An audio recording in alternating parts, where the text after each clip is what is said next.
बोलो विष्णु भगवान की जय, एकादशी माता की जय। राधे राधे मेरे प्यारे भाइयों बहनों माताओं व बंधुओं। आज एकादशी के दिन मैं आपको एकादशी की एक बहुत ही पौराणिक और पुण्य फल देने वाली कहानी सुनाने जा रही हूँ। बंधुओं, इसे प्रेम पूर्वक श्रद्धा भाव से सुने। एक बार एक राजा के दो बेटियां थी।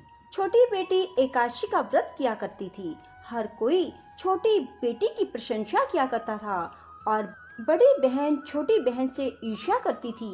एक बार पड़ोसी राजा का बेटा बड़ी बेटी को देखने आया, लेकिन उसे बड़ी बेटी की जगह छोटी बेटी पसंद आ गई। राजा की छोटी बेटी अब बड़ी बहन छोटी बहन से और भी चिढ़ने लगती है। वह छोटी बहन को मारने के नए नए तरीके अपनाती रहती है।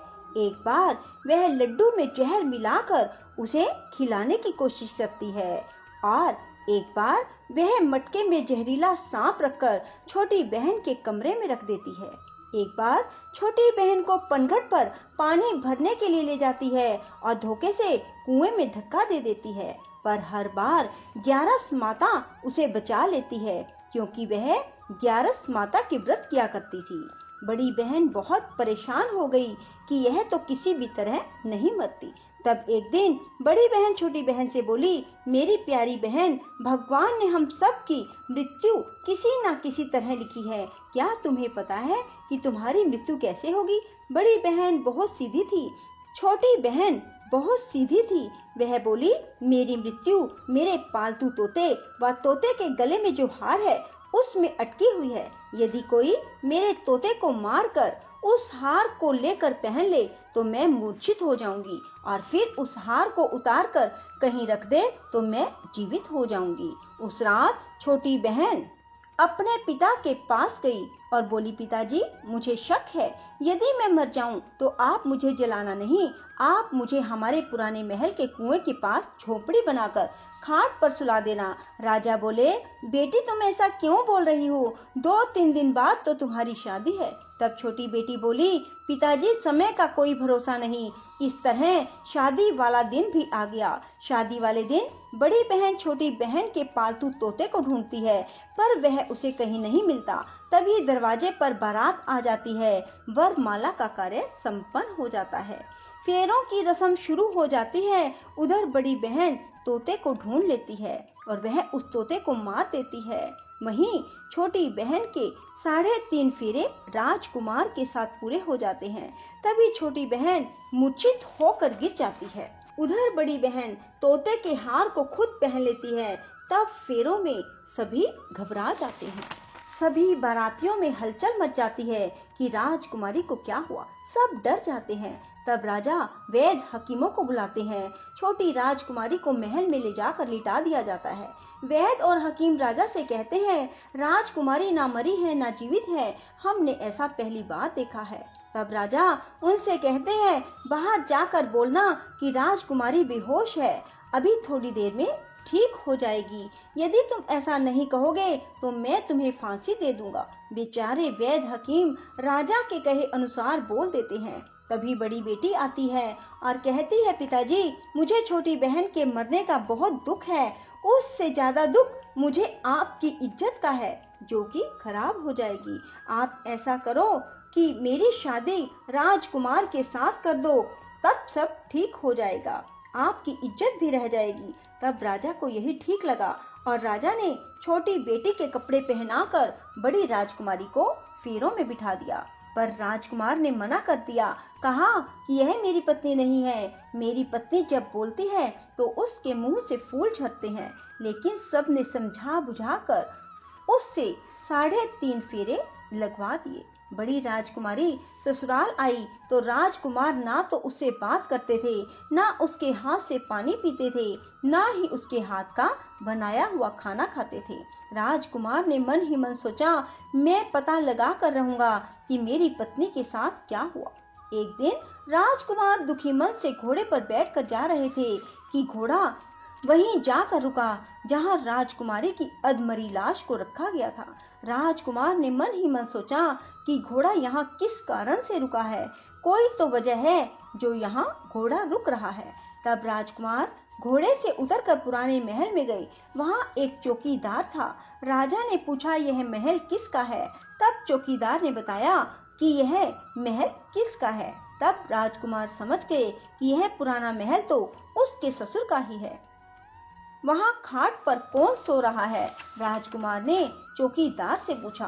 तब चौकीदार कहने लगा कि यह राजा की छोटी बेटी है, जो शादी वाले दिन अधमरी हो गई थी। तब राजकुमार ने कहा कि यह तो मेरी पत्नी है, इसके साथ मैंने 3.5 फेरे लिए थे। तब राजकुमार ने चौकीदार से कहा, तुम किसी को ना बताना कि मैं यहाँ आया हूँ, मैं तुम्हें मुंह मांगी रकम दूंगा। चौकीदार ने हाँ कर दी और राजकुमार खाट के पास गया और बचे हुए 3.5 फेरे खाट के साथ ले लिए।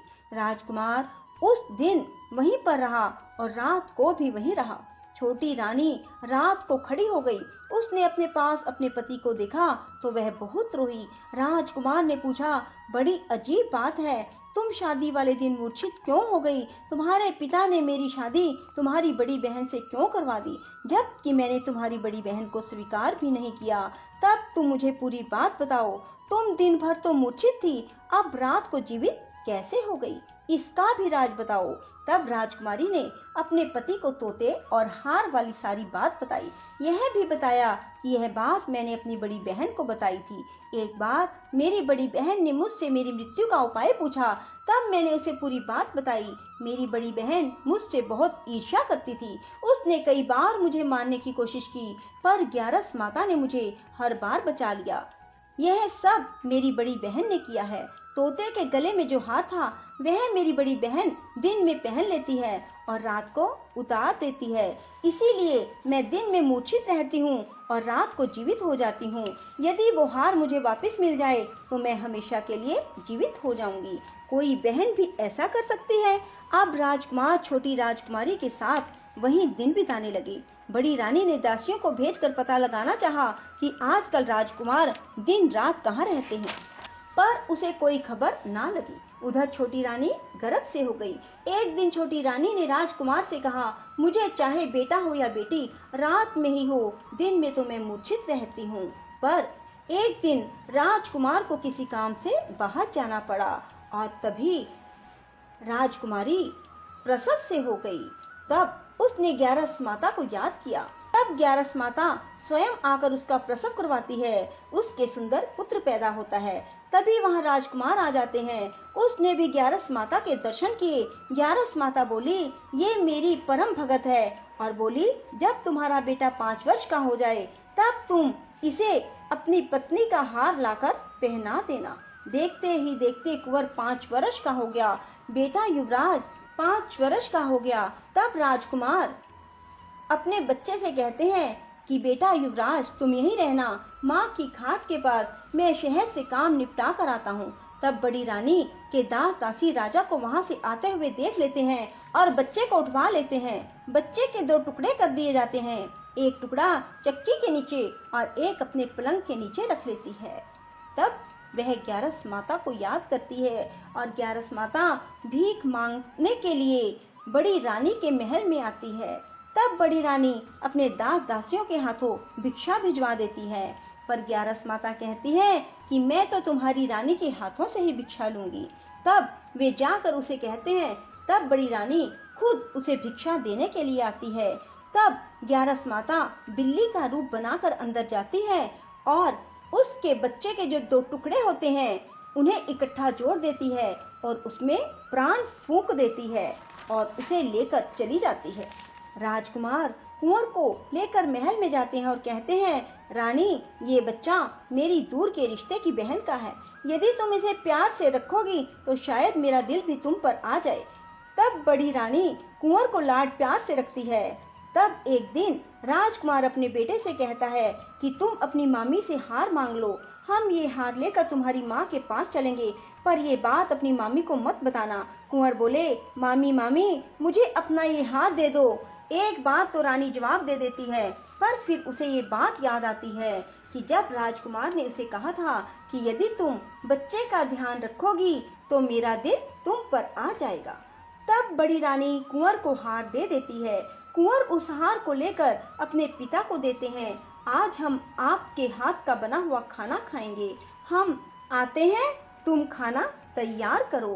बड़ी रानी बहुत खुश हो जाती है कि आज मेरे पति मुझसे खुश हैं। तब राजकुमार छोटी रानी के पास जाते हैं। बड़ी रानी उधर बहुत खुश होती है। तब राजकुमार छोटी रानी को वो हार पहना देते हैं और छोटी रानी जीवित हो जाती है और महल में छोटी रानी और बच्चे को लेकर आते हैं और बड़ी रानी को अपने ससुर के यहाँ छोड़ने के लिए चले जाते हैं और उन्हें सारी बात बताते हैं। उसके ससुर भी इस बात में शर्मिंदगी महसूस करते हैं और कहते हैं ये मेरी परवरिश में ही कुछ ना कुछ कमी रही होगी। और ग्यारस माता की कृपा से छोटी रानी के भाग जाग जाते हैं। हे ग्यारस माता, जैसे आप छोटी बेटी पर प्रसन्न हुई वैसे सब पर होना। कहते सुनते हुंकारा भरते सब पर अपनी कृपा बरसाए रखना। बोलो ग्यारस माता की जय। राधे राधे, जय श्री कृष्णा।